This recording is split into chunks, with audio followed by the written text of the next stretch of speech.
তো নবী জানতে চেয়েছেন আমি কেন সবার পরে মসজিদে যাই, আবার সবার আগে কেন মসজিদ থেকে বের হয়ে যায়।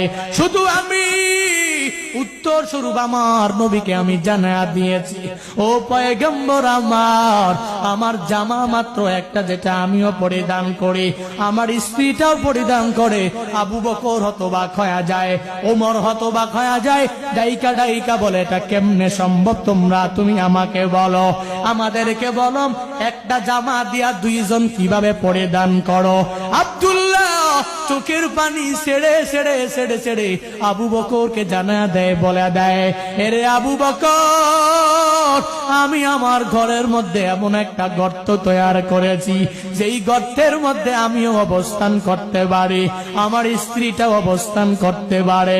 আমি যখন নামাজের জন্য যাই, আমার স্ত্রীটাকে উলঙ্গ করে করে এখানে আমি প্রবেশ করে দেই, তখন গর্তে প্রবেশ করে থাকি, আমি দৌড়ায় মসজিদে নববীতে জামা পরিধান করে যাই।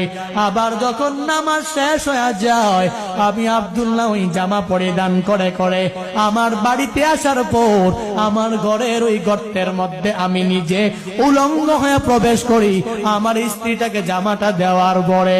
তারপর আমার স্ত্রী ইবাদতে মুসল্লায় দাঁড়া যায়, তবু আবু বকর, ওমর, উসমান শুনে নাও, শুনে নাও, নবীর ভালোবাসা বাদ দিয়া ঘরের মধ্যে নামাজ আদায় করতে পারি না।